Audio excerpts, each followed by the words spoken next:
I should be at work, but instead I'm inexplicably calm and sitting at the kitchen table drinking a cup of freshly brewed coffee. I needed this to calm myself down. I usually found this to be a very peaceful practice. I used to do this regularly when our kids were little. I would get up about an hour earlier than the rest of the household just to enjoy the quiet. I think it was kind of a hobby of mine. I'm Evan Johnson, by the way, happily married for 25 years. Well, I was happily married a couple hours ago. We have 4 children, the last of whom left home last year. My wife was depressed with empty nest syndrome. I think that's what she called it. So I encouraged her to get a hobby.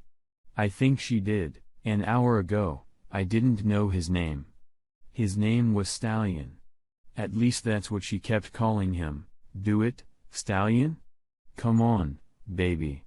I know you can do it. It was strange that the aroma of my favorite coffee permeating the house didn't interrupt them. Usually, when I brewed coffee, my wife Audrey would run downstairs before it was even ready. Anyway, Audrey was very busy, so that might explain why she hadn't smelled it yet. Tell me how much better I am than your spineless weakling husband. Oh my God. You're so much better. My old Smith & Amp Wesson Model 59 loaded lying on the red oak kitchen table next to my mug. I pondered whether to put it on the safety and decided to put it on. I had to be careful. Well, it's just in case, but after all, her boyfriend is a cop. How would I know that? Because when I got home early, his uniform and gear belt were strewn across my living room floor along with all of my wife's clothes. That's it, baby. Take me harder, harder. I've never felt anything like this until you came along, and thank God you did. The sounds of the bed springs creaking and the banging of the headboard against the wall continuously penetrated my brain. I had a hard time focusing on what I was supposed to do. I wasn't sure how much time I had, but judging by the noise coming from what used to be my bedroom, which, by the way, I would never enter again, I had plenty of time. I knew it wasn't the first time they'd been together because among other things I heard, "Damn it, baby. We need find a way to increase our time together to 2 or 3 times a week instead of every once in a while." This was coming from the mouth of my loving wife. At least I think that's what she said. How did I end up here in the middle of this nightmare? It was really stupid. I went to work and forgot my briefcase. No, I actually left it in the garage because I put it in to get the cat out from under the hood of my car and forgot about the briefcase. Tabby was our second cat.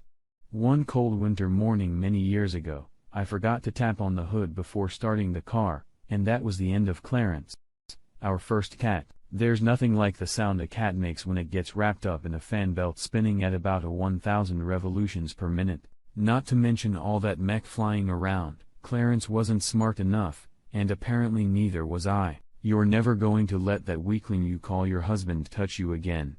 No. He'll never touch me again, I swear. My briefcase wasn't really that important, so I was just going to leave it behind, but I had to visit a client who drove me straight to my house tech.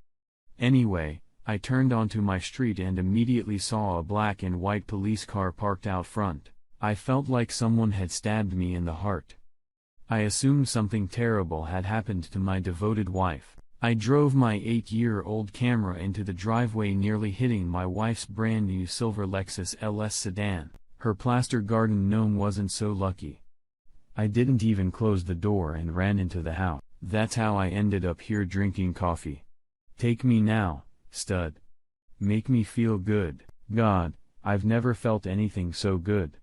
It was very unpleasant, and instead of coffee, I really wanted whiskey, but I figured I'd still need a clear head. I had to admit that their passionate screams were very disturbing. And seeing it was even worse, but I had to see it if only to get the necessary video and audio. Honestly, seeing them tumbling around in my bed wasn't the most disturbing aspect. The most unpleasant part was the verbal humiliation my wife heaped upon me. God, you're so much better than Evan. Give it to me, baby. All of it. Apparently, this really spurred her lover on because the whole house started shaking along with the bed, and his swearing and grunting went up a few decibels. Let me tell you, It is a shock when your wife sleeps with her lover in your marital bed, and, yes, they did it on my side. My wife was breathlessly riding him horsewoman style and telling her lover how much it turned her on. That's when I ran to the bathroom, bent over the toilet, and threw up my breakfast. I was surprised they didn't hear or smell it either. I guess they were very focused on what they were doing. Part of me couldn't believe it all, even after I had seen and heard enough to convince the jury of what was going on, but my wife was 50 years old, and the jerk she was sleeping with couldn't have been more than 30, and he was really in good shape. My wife was hardly a match for him. Sure, I wasn't macho either, but couldn't the shithead at least go after someone else's wife who was in shape? I don't get it. It seemed to go on forever, but after about 90 minutes, it got very quiet. I guess they must have taken a break. Suddenly, I heard my wife ask, "What is that smell? That's my special blend. Did you make coffee?" There was no response from her boyfriend.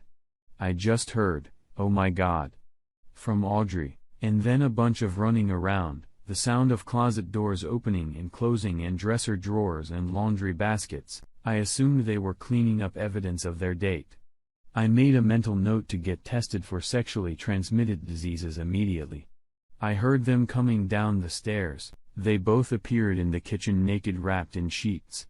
They saw me at the same moment. Audrey drew in air sharply because I was there, and my lover did the same. I'm not sure if his shock was at the sight of me or the Smith & Amp Wesson Model 59. He furtively looked in the direction of his uniform and immediately became despondent. "He's not there, stud." "What? Your service weapon? Your boss took it with him when he left." "Carrying guy?" He literally started to fade before my eyes. And then I saw his lips quiver. In desperation, he fell to his knees, losing the sheet in the process, and began frantically rummaging through the pile on the floor. "He took this too. I think he called it your throwing weapon." I'm guessing the thing that upset him the most was the fact that the serial number had been taken off of it. Something like 5 to 7 years for that. Former officer Stott Johnson's shoulders slumped dramatically at this revelation. "Like I said, he's a caring guy.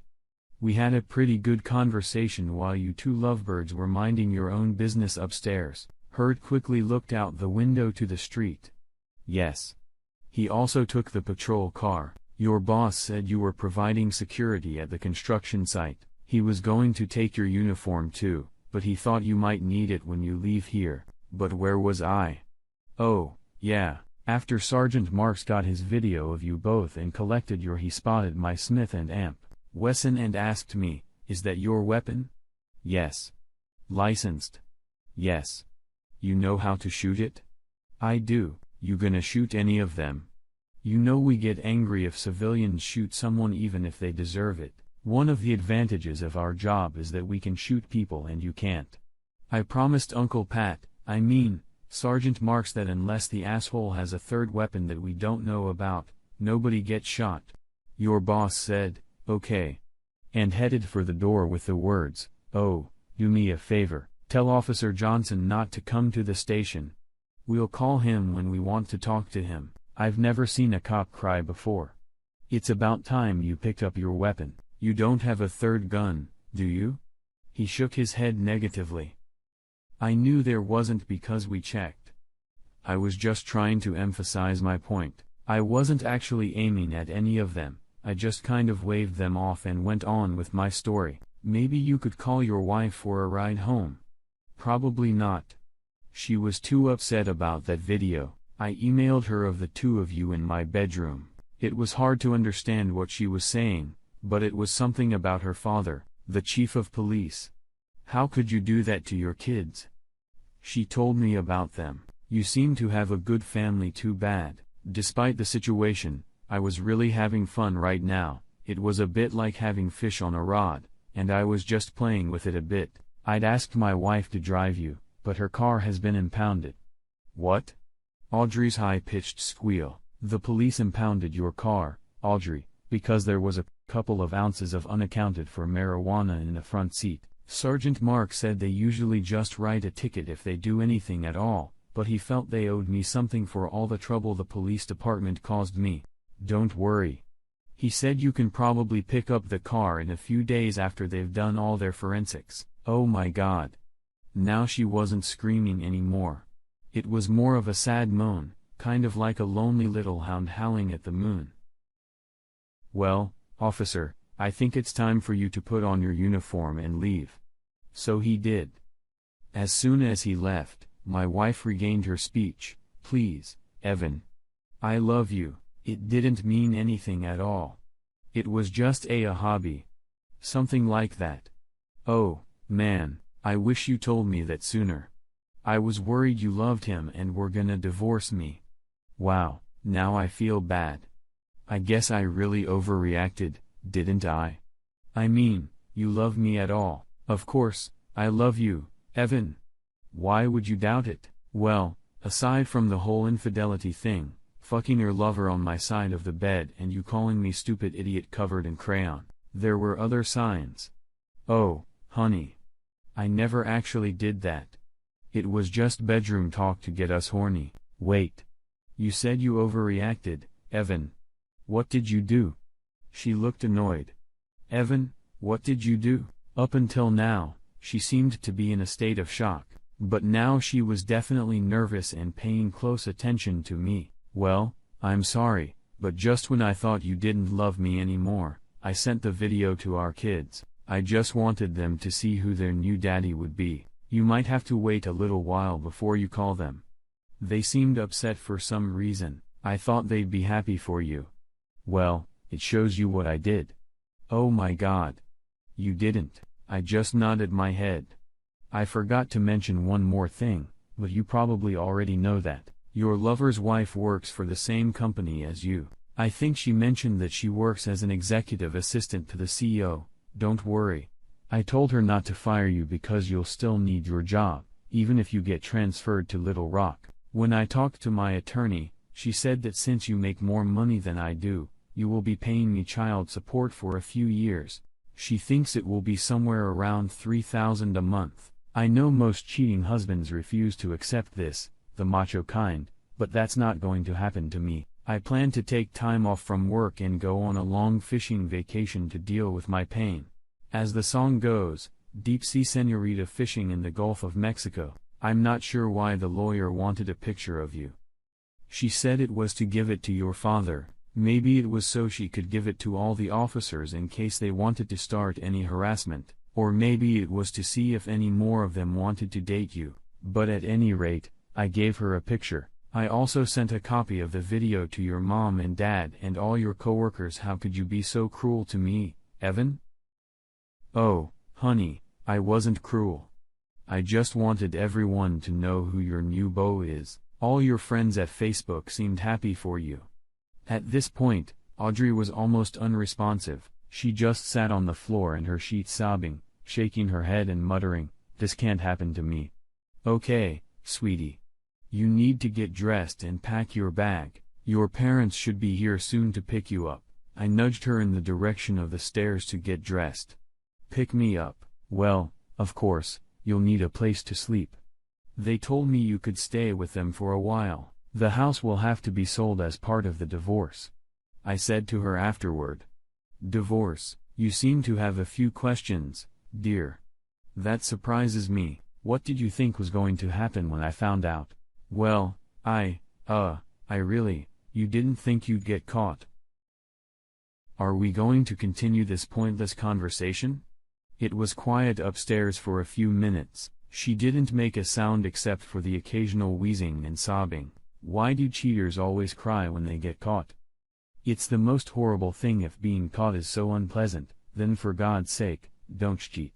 About 10 minutes later, she came downstairs dressed, but without her suitcase. Evan honey, we're really just then I heard her parents' car pull up in front of our house.